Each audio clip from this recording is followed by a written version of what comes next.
Dead Matter is a true sandbox survival horror game. You will fight to survive in a zombie-packed, post-apocalyptic world, designed from the bottom up to foster whichever playstyle suits you best. Home to many threats, post-apocalyptic Alberta will throw everything it can at you, from hordes of flesh-crazed undead, to AI trying to make their way through the world, and of course, other players that are doing what they can to survive. Though above all else, mistakes are killer. Plan accordingly. Our massive world is based on Alberta, Canada, and it is designed to deliver an immersive world that is packed full of landmarks begging to be explored. We've developed a huge variety of procedural generation tools with artist control in mind. These tools allow our very small team of artists to deliver a large, detailed, and immersive world. All of the tools we are currently showing will be available to the modding community. In addition to procedural generation tools that we created, we also created a metagame system that helps us keep our massive 400 kilometers squared world fresh and interesting. The metagame manages the loot economy, the electricity and water flowing through the map, trees that have been chopped down, potential sources of contamination for resources, as well as the weather, including a season cycle. AI and zombie movement are also tracked via the metagame and can trigger events, especially if there's a large group or horde present. These events can be interacted with and will result in potential rewards or penalties depending on your actions.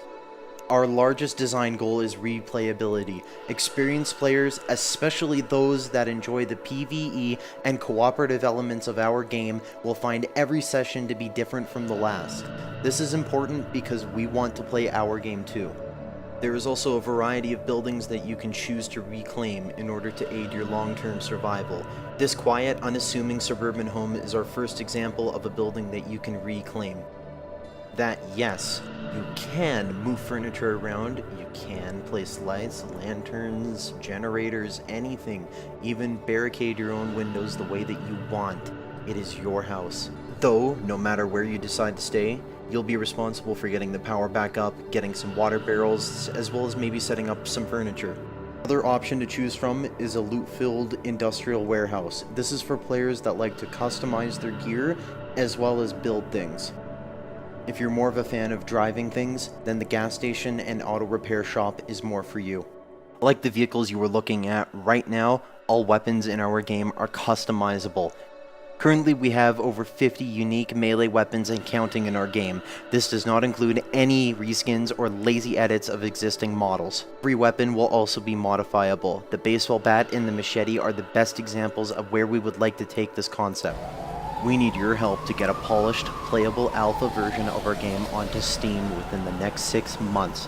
We will need to be able to hire essential personnel to work full-time until we hit our planned release date, and with your help, we can make it happen. Please check out our backer rewards, as we have plenty of options available, such as a park bench, a road, or even an entire town being named after you for your contribution. All backers will also receive a mention in the game credits. We take your support and voice seriously, so drop any suggestions, ideas, or thoughts you might have on our forums or social media, where we plan to communicate development progress, including vlogs, screenshots, and community QAs. Hey survivors, welcome to Dead Matter Vlog 06. We hope you're enjoying our brand new voice over IP system, which changes the way you sound based on where you're standing, and in the future, it'll also depend on what you're wearing. Masks will muffle your voice. Our talented lead artist Shirk has been hard at work over the last 3 months overhauling majority of our world map. We've now got a much prettier, much more performant terrain than before. There have also been some changes to the lighting system to make the game look less flat.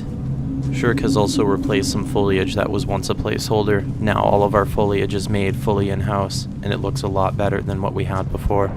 We are starting to rapidly build up our points of interest across the world. However, we felt that Endgame needed something a little extra, a little procedural. We've now added procedural bunkers that will be scattered throughout the map. The generation is seed-based and is tied to the server that you are currently connected to. No two bunker locations on different servers will look the same. These bunkers will play a massive role in extracting extremely rare and potentially exotic equipment. There will be named legendaries with a variety of effects that you'll be encouraged to chase after late game. There has not been an art pass on the bunker assets for over a year. All of the bunkers are currently put together by a programmer, and they are likely going to change for the better in the near future. Nomad has also finished his Nira camp from the last development update, and all of the assets associated with it. We're really excited to start spreading these around the world. Certain random areas will also become quarantine zones that will be deadly yet bountiful sources of gear and equipment. Our programmer has added a basic ladder system. You can now climb up any ladder that you see in-game. This includes step ladders that you can carry around and place down. These can be used to access vantage points or to gain access to otherwise restricted looting areas. We're really excited to see some of the shenanigans that our player base will be getting into with these.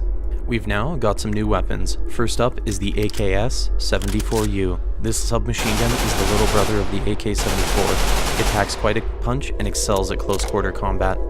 Our second addition to the submachine gun category is the MP7, which is a sweet little submachine gun that features a folding stock. When the stock is collapsed, the item will also take up less room in your inventory. Weapons that have magazines attached also take up more room in the inventory. Last but certainly not least, the shotgun. Our talented animator, the Shiny Haxorus, has put a lot of work into the shotgun. It fires 12 gauge shotgun shells, has a capacity of 8 shotgun shells, and is also one of the most modular weapons in the game. We've also tweaked some of our weapon mechanics. Instead of firing bullets from the player's eyes, weapons will now fire from the physical muzzle. This will make it much more difficult to fire from the hip. We're also adding a new pair of Mosin Nagants. We weren't really happy with our previous iterations. They lacked a lot of the qualities that we desire. We feel that these are a much better fit for the game. You can now push back zombies with a melee pash or use a bayonet if your weapon has one. This is to help with crowd control when you're starting to feel overwhelmed by the undead surrounding you. There are now some new melee weapons in the game. In fact, there's now 26 total, starting at the crowbar, the tire iron, a pair of bolt cutters, a broom, a hatchet, an oar, a rake, a sledgehammer, a mattock, a kayak paddle, and much more. Some of these will be moved to a different animation set at a future date. We're aiming for functionality first because we need a lot of these in-game in order to start building mechanics off of them. Picking up items has been refined. There is now a casting time for picking up heavy items, which is influenced by your character's current limb health. Broken hands will ruin your dexterity and make quick tasks, such as opening a flashlight to insert some batteries, a much more tedious task. You can now place items that you're carrying by pressing B, or to place any item, you can use the place option from the item drop-down menu. Certain items will behave as containers once they are placed, and you'll even be able to move certain containers after they've been filled, such as the cooler. Casting time has been added to most actions within the inventory, such as turning a flashlight on and off, opening sub-containers, removing magazines from weapons, and having a good old swig of diesel. There is a new ragdoll state that we've added. It is triggered by going unconscious, or can be triggered manually. We've included the ability to voluntarily fall over, since players can carry players that are in a ragdoll state. You can also use a pistol when you're carrying a different player. However, you will not be able to reload your pistol, so keep it in mind when reaching for your Makarov. Plan accordingly. We've now got a new set of third-person animations that look a lot better than our old ones. We've also got some animations for carrying large objects in third person. Keep in mind that a lot of these objects will slow you down when you're carrying them. We've made some progress on our medical system by implementing our new limb health system.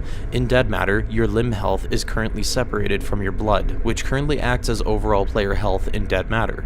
Only bleeding will truly affect how close you are to death. However, being forced to walk everywhere due to a sprained ankle is something that cannot be ignored in the zombie apocalypse. Your life depends on it. We've also implemented a nutrition system. While it's not a requirement to fulfill all of your macronutrient or vitamin requirements, there are benefits for doing so without any penalties for failing to do so long as you remember to eat and drink. You can now shoot any jerry can or propane tank item. This also applies to when they are being carried. Keep in mind that damage from these can cause a chain reaction. The same goes for the fuel trailer. We care about our world and making sure that it feels lived in. We've added a way for you to read newspapers in-game. In the near future, we'll be adding multiple newspaper collections in order to provide a way for survivors to piece together the events leading up to the outbreak. Nomad has helped get a new van ready for gameplay. It has room for up to 4 and can be equipped with some upgrades that allow you to store a ladder and some camping supplies on the roof, or a tire on the back of the van that you can be used to repair it if you accidentally run over a spike strip. We're still working on the mechanics behind this in order to add an element of risk-reward for when you decide to fix your tires. There are now greenhouses which will allow you to grow food all year round. Just keep in mind that they'll likely be a target for bandits during the winter. In the future, we'll be allowing survivors to build their own greenhouse, alongside some additional structures, such as a guard tower and some log wall fences. If you want to get your own road named after you, or get a personalized hockey jersey, all while supporting Dead Matter, head on over to our Indiegogo page. There's a wide variety of ways to support us and some really cool once-in-a-lifetime perks for doing so. Show us some love via social media, Twitter, Facebook, our forums, and our community Discord, which is extremely active. We're a tiny, no bullshit team. Our goal is to make a damn good survival game that we actually want to play, and while we're not great project managers, we're good game developers, and we strive to continue to deliver regular updates and interact with our community. Listening to your feedback enables us to make a better game, so please stop by our forums or our Discord. We care about feedback and we listen to it. Thank you for watching this to the end. We truly appreciate your support.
Vlog 04. The team has been extremely busy over the last few weeks, and we're excited to show you what we've been up to. Our lead artist has completed a polish pass on a collection of commercial buildings.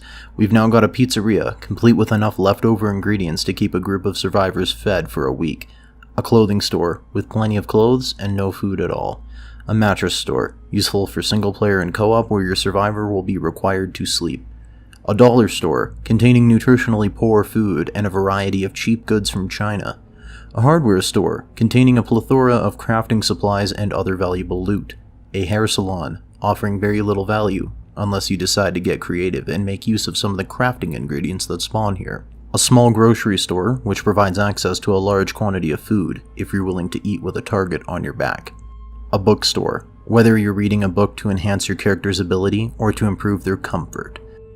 Jimmy's, a casual place for cheap coffee and donuts. Our Canadian friends will feel right at home here. Winslow's family-friendly burger chain, a great fixer-upper with a massive kitchen, perfect for a small group of survivors.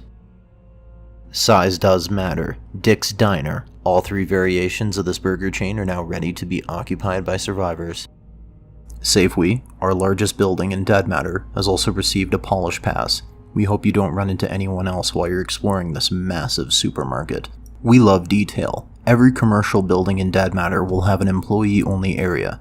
These will vary from building to building and will sometimes contain an employee bathroom to help you keep stocked up on water, until the pipes run dry, of course.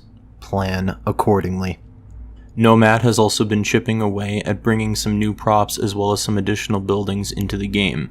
Please note that these buildings have not received their polish pass yet. Shirk has set up some new cliff and rock models that blend perfectly into our terrain. We're excited to use these in our world. There have been some enhancements made to our ambient lighting system. Now the time of day, weather, and sun angle affect the color and specular strength of the light source. We've now got a brand new major location, the police station.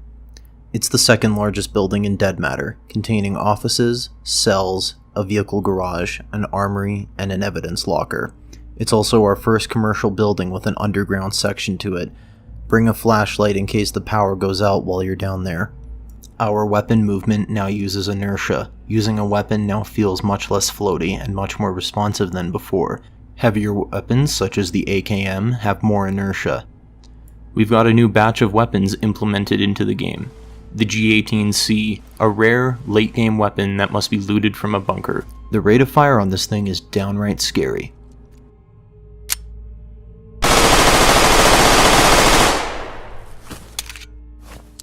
The 1911, American as apple pie and extremely satisfying to use.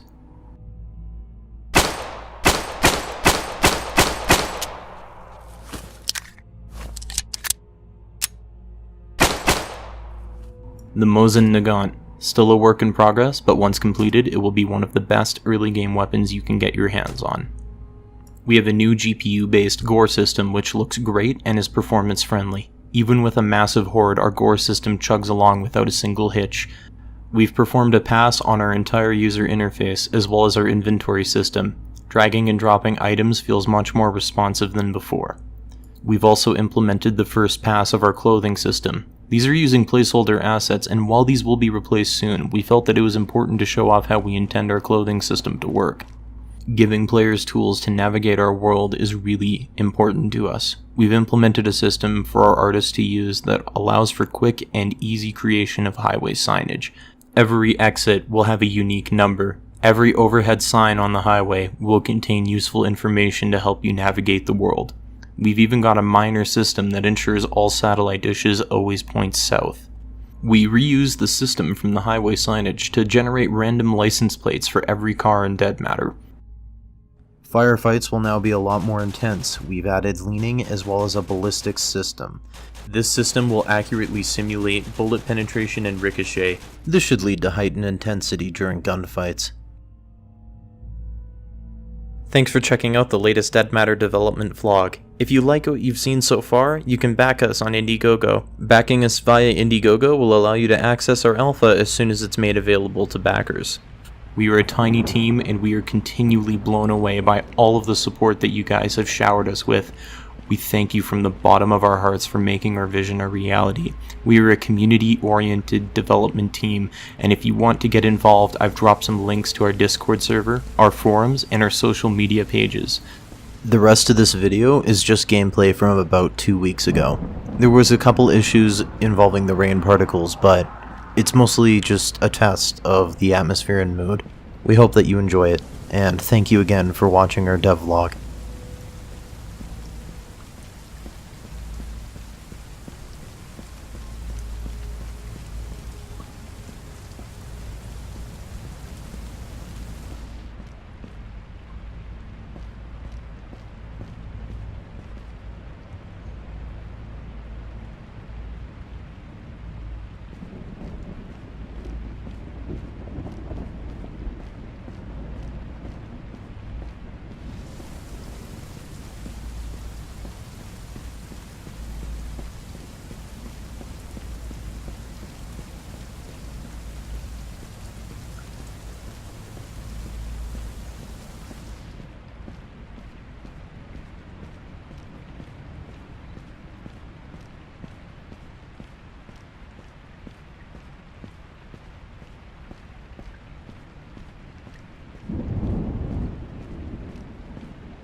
Dead Matter Vlog 05. We've been super busy and tons of progress has been made in all departments since our last development update. Let's get straight into it.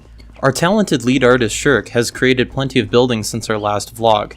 We've got a new set of cabins, as well as a new set of public toilets to go with them. We care about all of the details, especially number 1 and 2.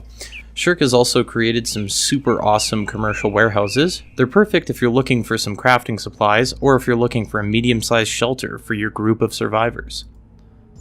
Shirk has also created a church which will be found throughout our map, featuring a hidden office as well as a bell tower. Shirk has also done another pass on the police station, mainly focusing on the basement area, which now includes an armory, one of the most reliable sources for mid-tier weapons and gear. I'll stop talking for a second to let you take in the atmosphere.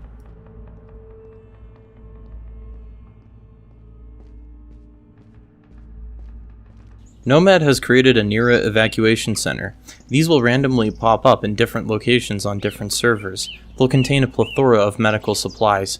Nira evacuation centers are also a hotspot for the infected. Plan accordingly. Nomad has also upgraded his Firewatch tower in order to bring it up to speed with the standard of Shirk's buildings. You should feel a lot more at home should you decide to take one of these over for yourself. Do you hate people walking into the same building as you? Do you just hate said people? Want to attract a horde to the building just to mess with them? You now can. If someone pulls the alarm on you, you can just reset it from the control panel. Our weapon and camera systems have received another pass. We now have an adaptive peeking system to ensure that you can always see your target when aiming down sights from behind cover. We've now implemented a proper set of reload animations for the Mosin Nagant, including a stripper clip reload. Scopes, holographic sights, and red dot sights have all received their first implementation. They are close, but not final, and we will be doing a polish pass in the future to address this. Our talented animator, the Shiny Haxorus, has been adding 6 new weapons to the game. They're not finished just yet, but they're close enough that we feel comfortable showing them off. The HR-75, the best gun to come out of Croatia since 1975. The HP-9, a pistol commonly found in military loot areas. This one is a personal favorite of mine. AK-74, accurate, reliable, Russian, enough said. The Makarov, renowned for being a tier 0 pea shooter, and in Dead Matter, it's not much different. It's got 8 rounds, shoots 9mm, and doesn't really pack a punch. The E92, commonly used by the US as well as some Canadian armed forces. This weapon will be commonly found in helicopter drops. It's got a 15-round magazine, and it's pretty sweet. Last, but certainly not least, the Wood Axe. Still a work in progress, but once completed, this will unlock the door to us rapidly adding any backlogged melee weapons that can utilize the same animation set. Construction signs have been added to the game. Want to get your trading career off the ground? Some of these signs can be towed with a vehicle, and you'll be able to set the text that appears on the screen. There have been plenty of minor changes to our inventory system. Along with the new UI from our last development vlog, you can now place objects onto the ground. In the future, you'll be required to set up the tent after it is placed on the ground. Item organization just got a little bit better, as you can now store items in subcontainers which allow easier management of your inventory as well as a slight bonus to your overall carry capacity. You can now pick up large objects such as jerry cans, metal, and wood sheets for barricading, propane tanks for barbecues, and much more. This is a very early implementation of a generic system that we'll be forging a lot of gameplay elements from. Our old doors sucked, so we went and made some new ones. You can now physically interact with the doors, even though they just use fancy math instead of actual physics. You can also knock on doors. Just keep in mind that the infected can run through the door just as easily as you can. If you'd like to get your own road named after you, or a personalized hockey jersey, all while supporting Dead Matter, head on over to our Indiegogo page. There's a wide variety of once-in-a-lifetime perks that you can get in exchange for your support. Show us some love via social media, Twitter, Facebook, our forums, and our community Discord, which is extremely active. We've also created a thread to discuss this video, and there's a link to that in the description. We're a tiny no bullshit team. Our goal is to make a damn good survival game that we actually want to play. We aren't great project managers, but we've got a really talented team, and we strive to regularly update and interact with our community. Listening to your feedback enables us to make a better game, so please stop by on our Discord or on our forums. We listen and care about feedback. It's important to us. Thank you for watching this to the end. We truly appreciate your support. See you in the new year.